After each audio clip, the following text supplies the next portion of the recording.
नमस्कार दोस्तों, कैसे हो आप लोग? आज मैं डिस्कशन करने वाला हूँ एक न्यू आईपीओ के बारे में।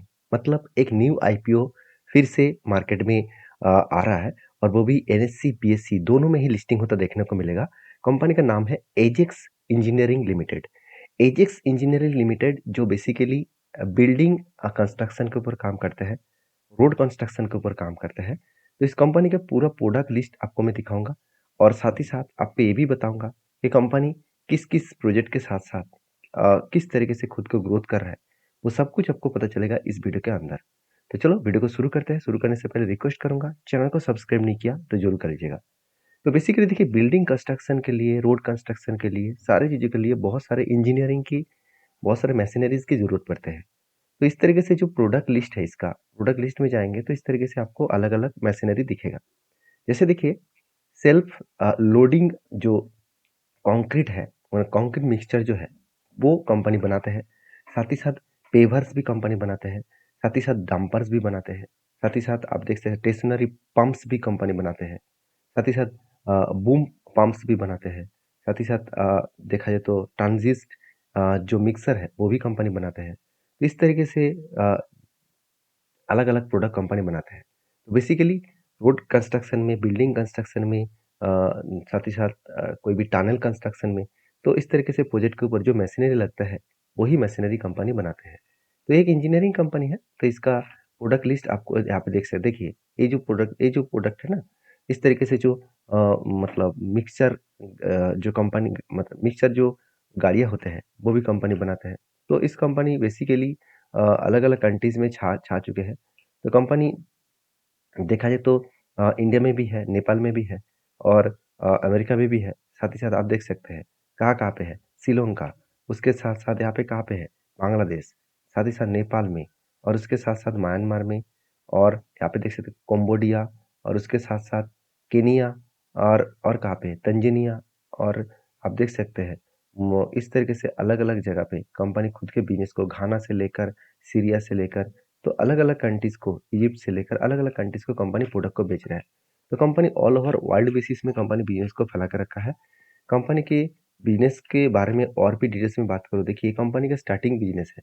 मतलब कंपनी एक साउथ इंडिया बेसिस कंपनी है और कंपनी का बिज़नेस में जब स्टार्ट हुआ था तब इस तरीके से उसका इंफ्रास्ट्रक्चर था। और वो आज वो इंफ्रास्ट्रक्चर चेंज हो चुके हैं। आप यहाँ पे देख सकते हैं कौन-सा गाड़ियाँ कंपनी बना रहा है, किस तरीके से मशीनरीज़ कंपनी बना रहा है। तो ये पूरा डिटेल्स आप यहाँ पे देख सकते हैं। देखिए कंपनी का जो टोटल कस्टमर बेस है वो करीबन 16,000 के ऊपर है और 51 से भी ज़्यादा ऑथोराइज्ड डीलर है इसका। 770 से भी ज़्यादा कस्टमर इंटरफेस टीम है। साथ ही साथ अ, टोटल यूनिट सेल किया है 31,000 यूनिट सेल किया है और टच पॉइंट के बेसिस के बारे में बात करूँ तो कंपनी का 100 टच पॉइंट है। देखिए कंपनी जो प्रोडक्ट बनाता है वो वही कंट्रीज़ को सबसे ज़्यादा डिमांडेबल होगा जिस कंट्रीज़ में डेवलपमेंट है। देखिए आज इंडिया में धीरे-धीरे करके डेवलपमेंट बहुत तेज़ी से हो रहा है। उस डेवलपमेंट के हिसाब से ये जो मशीनरी गाड़ियाँ हैं, इसका डिमांड बहुत ज़्यादा बढ़ने वाला है। क्योंकि देखिए कंस्ट्रक्शन जितना बढ़ेगा, छोटे से छोटे कंपनी भी कंस्ट्रक्शन के ऊपर काम करेंगे, उसके लिए भी इस तरीके से गाड़ियों की ज़रूरत होगा। तो उस फील्ड में कंपनी खुद की मतलब पाँव रख चुके हैं और कंपनी ग्रोथ करने के लिए सक्षम है। तो कितना ग्रोथ कर रहा है, वो तो मैं अभी आपको दिखाऊँगा, उससे ही पता चलेगा कि कंपनी आगे कितना बढ़ सकते हैं। तो चलो उसी पॉइंट्स के ऊपर आपको लेके जाता हूँ। तो सबसे पहले कंपनी के डिटेल्स के बारे में बात करूँ, कंपनी 1992 में स्टार्ट हुआ था और बेसिकली कंपनी एक आप देख सकते हैं एजेक्स इंजीनियरिंग लिमिटेड जो है वो मैन्युफैक्चरिंग ए वाइड रेंज आप देख सकते हैं जो कंक्रीट इक्विपमेंट है and services across of the value chain मतलब कंक्रीट जो इक्विपमेंट है वो कंपनी बनाते हैं एंड सर्विसेज देते हैं। तो कंपनी के सितंबर के डेटा के हिसाब से 2024 के तो कंपनी हैज डेवलप्ड 141 सात कंक्रीट इक्विपमेंट्स कंपनी बना चुके हैं और कंपनी टोटल यूनिट सेल कर चुके कितना 229,800 यूनिट लास्ट 10 ईयर्स में 10 साल में कंपनी 29,800 से भी ज़्यादा टोटल यूनिट को बेचा है। ये बहुत एक अच्छा खासा इतने छोटे कंपनी इतनी शानदार परफॉर्मेंस कर रहा है, यही सबसे बड़ी बात है। तो सिर्फ यही परफॉर्मेंस को देखकर खुश नहीं होना है, मुझे फंडामेंटल्स के साथ-साथ फाइनेंशियल भी देखना है, वो मैं आपको दिखाऊँगा। ध्यान से चीज़ों को देखना है। देखिए किसी भी कंपनी के ऊपर काम करने से पहले ये सारे चीज़ को फॉलो करना ज़रूरी है। जैसे देखिए कंपनी का डिज़ाइन एंड इंजीनियरिंग डेवलपमेंट के हिसाब से बात करूँ तो 79 फुल टाइम एम्प्लॉयी है इसका और देखा जाए तो अबाउट 15.96% टोटल वर्कफोर्स है। साथ ही साथ देखा जाए तो इस कंपनी का टोटल जो बिजनेस है वो कहाँ से चल रहा है, इसका मेनली फैक्ट्रीज है कर्नाटका में। पहले ही बोल चुका हूँ, company south India basis company है। तो कंपनी के मेनली बिजनेस है कर्नाटका से। और कंपनी के जो बिजनेस है उसमें आपको पहले टच पॉइंट के बारे में और इसके डीलरशिप के बारे में बातचीत कर चुका हूँ। अभी देखिए कंपनी के जो प्रोडक्ट पोर्टफोलियो है, जहाँ पे क्या क्या प्रोडक्ट है आप देख सकते हैं। सेल्फ लोडिंग कंक्रीट मिक्सचर भी है, साथ ही साथ बीचिंग प्लांट्स भी है, साथ ही साथ ट्रेंड सीट्स मिक्सर भी है, बम बूम बम पंप्स भी है। तो इस तरीके से अलग अलग प्रोडक्ट है। और 3D कॉन्टैक्ट प्रिंटर्स भी है। देखिए ये सबसे बड़ी काम की चीज़ अभी लग रहा है, क्योंकि मैं चाइना में देख चुका हूँ। अभी घर बनाने के लिए, किसी भी कंस्ट्रक्शन बनाने के लिए 3D मतलब जो सॉरी देखा जाए तो 3D जो प्रिंटर का यूज़ किया जा रहा है, और वो भी कंक्रीट के लिए, वो बढ़िया काम कर रहा है। अगर इस 3D कंक्रीट प्रिंटर्स को एक बार आप गूगल में जाकर सर्च करेंगे, देखिए कुछ इस तरीके से इंटरफेस आपको दिखेगा। ये जो मशीनरी होता है ना, ये क्या करता है, एक जगह पे एक सेटअप किया जाता है, उसके बाद खुद के खुद वो एक बिल्डिंग खड़ा कर देता है, एक कंस्ट्रक्शन खड़ा कर देता है। इस तरीके से कंस्ट्रक्शन चाइना में बहुत ज़्यादा चल रहा है। तो सोचिए, जो कंपनी इस प्रोडक्ट के यूज़ कर रहा है, उसका फ्यूचर में ग्रोथ बहुत ज़्यादा होने का चांसेस है। इस बात को ध्यान रखना, इस बात को याद रखना। बाकी इस कंपनी के ऊपर स्ट्रेंथ के बारे में बात करूँ, तो कंपनी बता रहा है कि एक मार्केट लीडर कंपनी है और large and fast growing company है। चलो वो तो देखने को मिल ही जाएगा। साथ ही साथ लीडिंग कंक्रीट इक्विपमेंट्स बनाने वाला कंपनी भी है। साथ ही साथ strong in house design, development and engineering के ऊपर कंपनी काम करते हैं। Technology basis company assemble and manufacturing के ऊपर कंपनी काम करे, साथ ही साथ लार्ज डीलर नेटवर्क्स के ऊपर भी कंपनी काम करे। तो इस तरीके से अलग अलग कैटेगरी से अलग अलग प्रोडक्ट के ऊपर कंपनी काम करे। तो मुझे लगता है कंपनी के ऊपर फाइनेंशियल डिटेल्स अभी देखना चाहिए। देखिए अगर मैं एसेट के बारे में बात करूँ, तो कंपनी का हर साल एसेट बढ़ते चले गए। जैसे कंपनी का 735 करोड़ का 2022 में टोटल एसेट था। उसके बाद 966 करोड़ का टोटल एसेट बना 2023 में। 2024 में 1236 करोड़ का टोटल एसेट बने। मतलब एसेट में कोई भी कमी नहीं है, हर साल एसेट बढ़ते चले जा रहे हैं। देखिए एसेट बढ़ने का मतलब है, मान के चलिए आपका गाड़ी का बिजनेस है, आपके पास आज 2 गाड़ियाँ हैं, तो आप 2025 में फिर से 2 गाड़ियाँ खरीदने वाले हैं। तो ये जो गाड़ी आपने खरीदारी किया, ये आपके लिए एसेट है, क्योंकि वही आपको कमा के देंगे। तो ये आपके एसेट है। तो हाँ, अगर आप पर्सनल पर्पस में यूज़ कर रहे हैं, वो आपका एसेट नहीं है, वो आपका लायबिलिटी है। अगर आप बिजनेस पर्पस में यूज़ कर रहे हैं, वो आपका एसेट बनेगा। तो यहाँ पे देख सकते हैं, रेवेन्यूज़ के बारे में बात करूँ, तो कंपनी 770 करोड़ का टोटल 2022 में सेल था। और 2023 में 1100 करोड़ बने, 2024 में 1700 करोड़ बने। मतलब सेल्स में कोई भी कमियां नहीं है, सेल्स अच्छा खासा हो रहा है।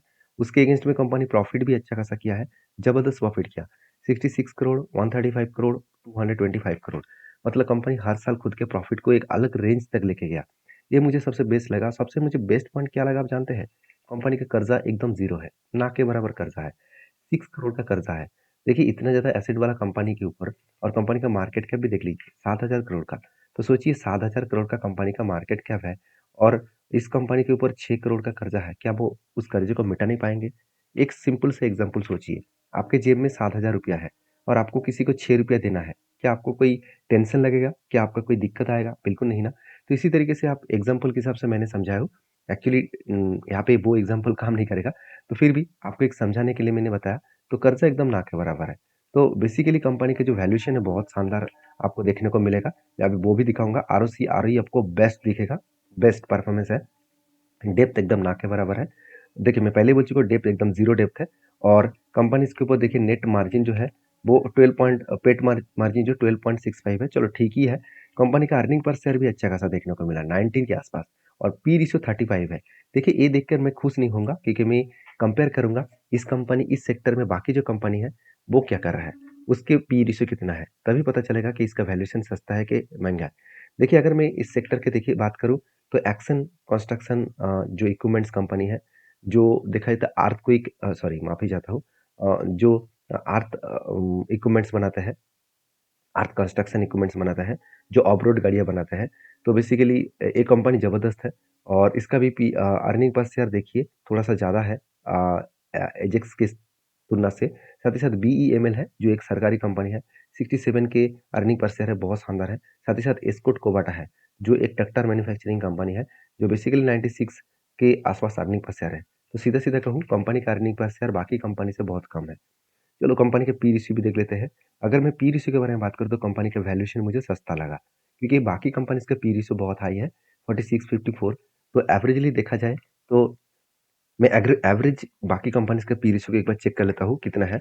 टोटल मैं सारे पी रेशियो को एक साथ जोड़कर मैं 3 से डिवाइड करूँगा क्योंकि मैं 3 कंपनीज़ के देखिए तीनों कंपनी को जोड़कर जो ऑलमोस्ट लिस्टिंग है उसका टोटल एवरेज पी रेशियो निकल कर आ रहा है 45 और कंपनी का पी रेशियो 31। इसका मतलब वैल्यूएशन सस्ता है। तो बहुत सारे पॉइंट्स कंपनी के पॉजिटिव है जिस कारण के वजह से मैं इस कंपनी के ऊपर पॉजिटिव हूँ। तो और भी कुछ कारण से देखा जाए तो कंपनी किस कारण के वजह से आईपीओ लेके आ रहा है वो देखना बहुत जरूरी है। अगर आईपीओ के ले आने का कारण आप समझे तो देखिए company will not receive any product of the offer. आप देख सकते हैं कंपनी बता रहा है कि each of the selling share holders will be मतलब अनटाइटल्ड टू द जो कंपनी का प्रॉपर मतलब ऑपरेशंस है। देखा जाए तो ऑफर फॉर सेल के हिसाब से कंपनी यहाँ पे पैसा इशू कर रहा है मतलब प्रोमोटर के जेब में जाएगा इस तरीके से कारण की वजह से पैसा इशू किया जा रहा है। अभी मतलब अभी मैं आपको वो भी प्रूव करके दिखा देता हूँ। देखिए कंपनी का टोटल इशू साइज कितना रहेगा। टोटल इशू साइज रहेगा 1269 करोड़ और पूरा का पूरा ऑफर फॉर सेल है। देखिए अगर फ्रेश इशू कुछ होता तो मैं यहाँ पे पॉजिटिव मान लेता क्योंकि फ्रेश इशू कुछ होने के कारण कंपनीज के ऊपर अच्छा खासा यहाँ पे इन्वेस्टमेंट कंपनी के खुद के बिजनेस के ऊपर करना चाहिए था मगर कंपनी पूरा का पूरा पैसा प्रोमोटर के जेब में लेने के लिए ही आईपीओ लेके आया है।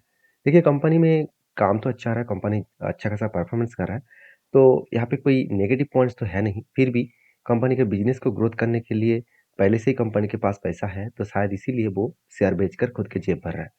तो कोई बात नहीं कंपनी के फेस वैल्यू के हिसाब से बात करूँ तो कंपनी 1 रुपये के फेस वैल्यू के हिसाब से 599 से लेकर 629 के हिसाब से प्राइस बैंड रखा है। इस प्राइस बैंड के अंदर आपको शेयर के ऊपर डिसीजन लेना है मतलब आईपीओ को बाई करना है। तो देखिए आईपीओ का ओपनिंग डेट है 10 तारीख, लास्ट डेट है 12 तारीख और बेसिक अलॉटमेंट है 13 तारीख। आईपीओ क्रेडिट होगा 14 तारीख को और लिस्टिंग होने का डेट है 17 तारीख। तो पूरा डिटेल्स मैंने आपके साथ शेयर किया हूँ। अभी इस कंपनी का लास्ट जो पॉइंट बाकी है वो है इस कंपनी का ग्रे मार्केट प्रीमियम। अगर मैं ग्रे मार्केट प्रीमियम देखूँ तो मतलब 5 तारीख और 6 तारीख का डेटा देखूँ तो कंपनी के ग्रे मार्केट प्रीमियम दिख रहे हैं 9% के आसपास। मतलब कंपनी के ग्रे मार्केट प्रीमियम अभी भी कुछ खास देखने को नहीं मिला। फिर भी कंपनी के ऊपर अगर मेरे ओपिनियन आपको बता दूं तो मैं इस कंपनी के ऊपर पॉजिटिव हूँ। तो मैं इस आईपीओ के ऊपर जरूर काम करूंगा। हाँ मैं लास्ट दिन काम करूंगा। लास्ट दिन का मतलब क्या है आईपीओ का लास्ट दिन कौन सा है। अगर मैं लास्ट दिन देखूं तो इस आईपीओ को खरीदने का लास्ट दिन है 12 तारीख। तो इस दिन में आईपीओ के ग्रे मार्केट प्रीमियम देखूंगा सुबह। उसके बाद मैं डिसीजन लूंगा। अगर ग्रे मार्केट प्रीमियम ज़्यादा दिखे तब मैं कुछ पॉजिटिव डिसीजन लूंगा। अगर 9-10% 12% के अंदर दिखे तो मैं इसके ऊपर काम नहीं करूंगा क्योंकि मार्केट में ट्रेंडिंग अभी भी नेगेटिव है। उसके कारण वजह से कंपनी के ऊपर सेलिंग प्रेशर आ सकते हैं क्योंकि ऑटो सेक्टर में प्रेशर है। तो ये भी एक ऑटो इंडस्ट्रीज के हिसाब से ही देखने को मिलता है। तो बेसिकली इसके ऊपर भी प्रेशर आएगा। तो बाकी आपकी क्या राय है जरूर कमेंट्स करना। वीडियो अच्छा लगे तो प्लीज़ लाइक करना। इसी तरीके से डीपली मैं सारे नॉलेज आपके साथ शेयर करूंगा। तो ये वीडियो कोई भी रिकमेंडेशन के नहीं नहीं लिया है। तो मैंने सिर्फ आपको एजुकेशन पर्पस में सारी चीज़ों को आपको एज ए दिखाने के लिए मैं आपको बताया हूँ। तो प्लीज़ काम करना है तो एक बार खुद के रिसर्च के हिसाब से काम करिए। मिलते हैं नेक्स्ट वीडियो में तब तक के लिए धन्यवाद।